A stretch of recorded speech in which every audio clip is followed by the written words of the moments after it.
congratulations, Pat. What does that mean to you? That's huge. I think that's the pinnacle of international cricket, winning a one-day World Cup, especially over here in India in front of a crowd like this. Phones off, please, Cole. First press conference. We get rid of that bloke. Yeah, that's huge. It's been a big year for everyone, but our cricket team's been to here in India, Ashes World Test Championship, and to top it off with this is just huge. And these are the moments that you'll remember for the rest of your life. So why is it the pinnacle? It's just every international team comes together. You only get a shot at it every 4 years. Even if you have a 10-year career, you might only get 2 chances at it. And it's just the whole cricket world stops for this World Cup, so it doesn't get any better. Yeah, much better. But you always spoken about the 2015 World Cup being like a highlight of your career. But to win a World Cup in India, this stadium with so many people, and the silence you spoke about as well, can you just take us through that journey today, from getting to the ground to now? Yeah, I mean, I always like to say I'm pretty relaxed, but I was a little bit nervous this morning. Just pacing around, waiting for it to kind of get started. Just seeing the sea of blue in the hotel, getting nearer the ground and just seeing the sea of blue making its way to the ground, all the cars parked with their selfie cameras out.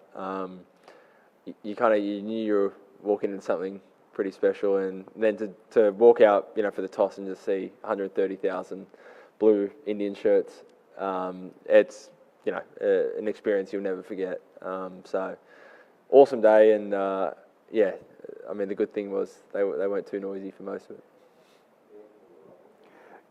Pat, a couple of things. Now that it's run and won, what did you really think of the pitch? And B, what was behind the decision to bowl first, given how well it worked out? The pitch played pretty well, actually. It was quite slow and basically, no bounce. But I don't think the bounce was anything different to anywhere else in the tournament. Probably didn't spin as much as I thought it was. Yesterday it looked really dry, but it was quite firm today. So, the wicket was fine, really. And then, the toss, we were kind of umming and ahhing right up until the toss, really. But I thought, half a chance of the wicket getting better tonight. And, in a World Cup game, you can make a mistake bowling and it doesn't really matter too much. But if you make a mistake batting and you're under pressure, it can be fatal. So it just felt like it was the right time to go out and have a bowl. And just given how big a year it's been for you on so many fronts, how are you feeling, just, I suppose, emotionally, given the spectrum of emotions you felt this year? Yeah, at this moment, just incredibly proud, really, of the year we've had. I've obviously had a really big year. I know my family at home is watching. Just got a message from Dad saying, he's had a lot of 4 a.m. wake up, or not going to bed till 4 a.m. So he's as pumped as anything. You sacrifice a lot to play for Australia, and everyone in the team has, and we've spent a lot of this year away. But to be, we do it for these moments. And my wife and 2-year-olds probably asleep, hopefully asleep. But they're all pumped. They do the journey with us. So everyone's got their own story, but there's a lot of proud people out there in our team.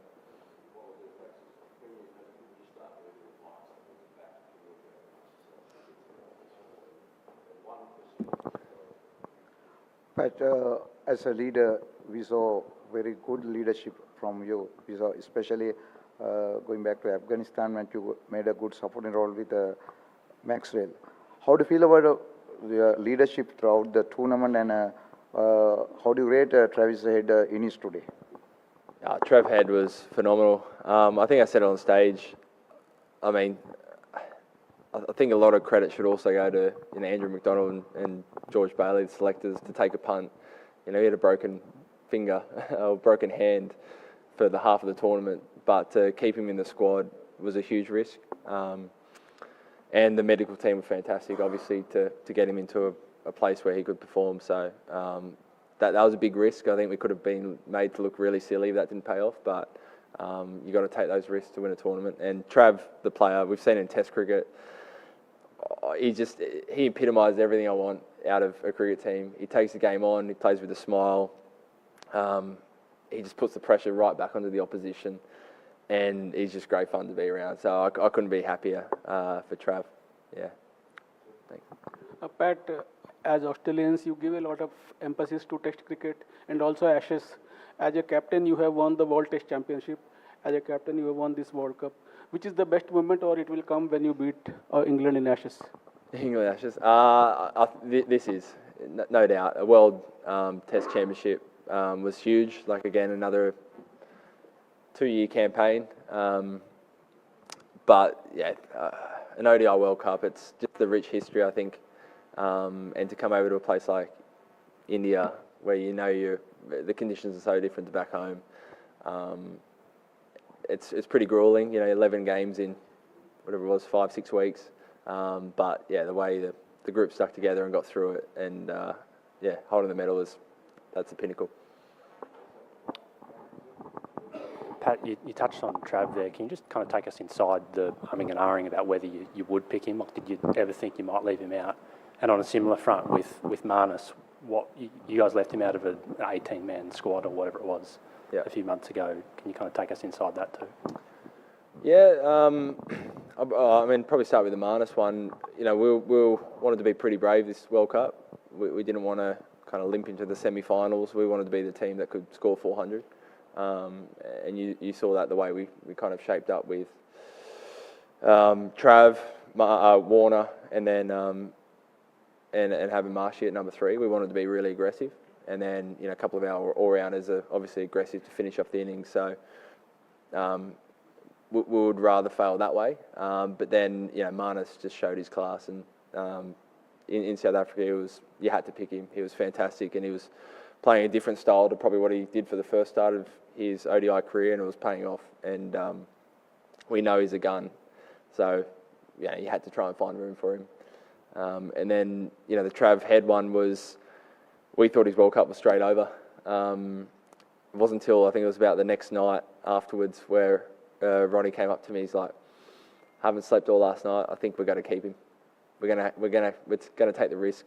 He might be right for the Netherlands, and then if we're going to make the finals and we want to win the World Cup, I think he needs to be there for the finals." So yeah, it was his idea, and yeah, again, great work by the medical team, and it means you probably don't have the second spinner in your squad, which is a risk, but yeah, obviously paid off.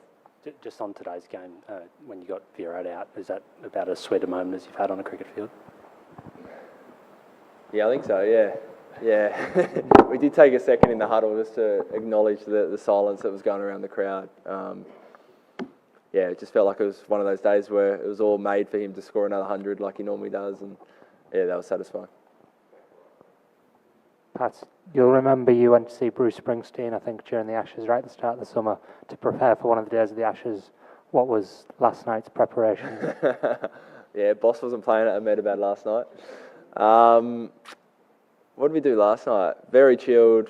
We had a team meeting, and then yeah, a few of the boys sat around, had dinner, and then played about half an hour of Call of Duty. That's about my limit, and then I hop off and let the real boys go and get a few wins. Pat, as a World Cup winning captain, what will be your suggestion to the men who matter about the format, about this format, the ODI format, the future of ODI format? Yeah, it's hard to say. I must say, maybe because we won, but I did fall in love with ODI again this World Cup. I think the scenario where every game really matters. It does mean a bit different to just a bilateral. So, yeah, I don't know. I mean, the World Cup's got such a rich history. I'm sure it's going to be around for a long time. And yeah, there's so many wonderful games, so many wonderful stories within this last couple of months. So, don't know. I think there's definitely a place. Pat, congratulations first of all. And when Alan Border won the first World Cup for Australia and India in 1987, the Australian players were not well versed with Indian spinner-friendly wickets. As of now, almost every Australian player is playing in IPL. So do you think that it helps to know, to be very well acquainted with the nature and mood of the Indian wickets, especially the spinning friendly wickets? Does it help? Yeah, it does help. I mean, in white ball cricket, you still don't get spinning wickets all that often, particularly in IPL. But for sure, it helps. Yeah, I think I've said it a few times. We've pretty much everyone in our 11's probably played more white ball cricket in India in the last 5 or 10 years than we have in Australia. So no doubt that helps. Yeah.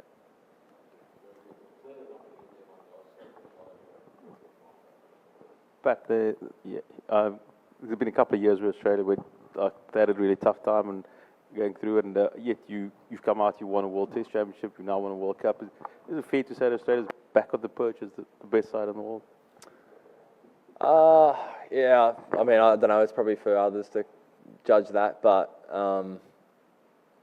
yeah, couldn't be prouder of the team for the last 2 years.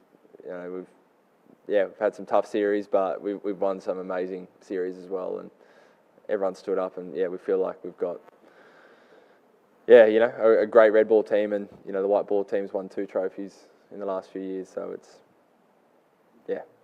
things are looking pretty rosy. Yep. Captain, I just wanted to know the making of a champion team.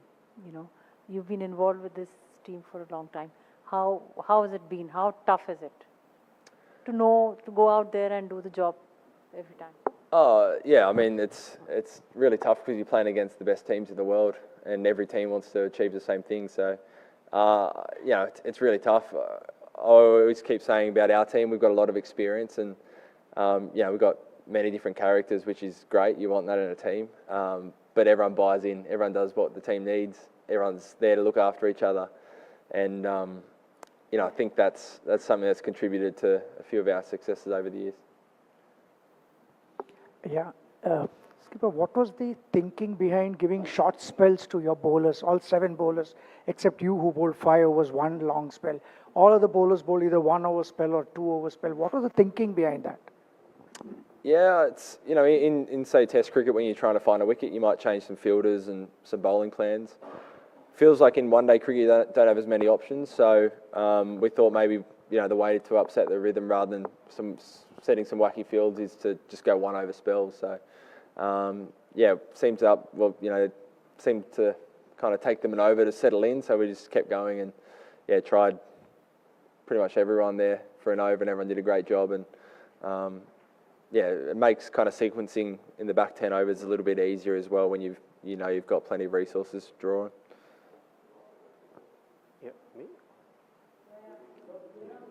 Yeah, did it help that Australia had faced more crisis situations than India? Did it help in conquering the fear of failure in the final? Hard to say. It's really hard to be standoffish in a final.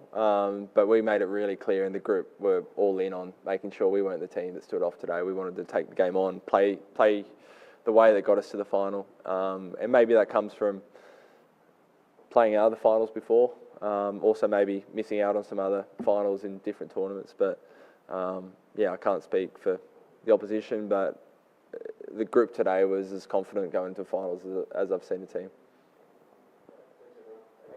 Thank you. Cheers.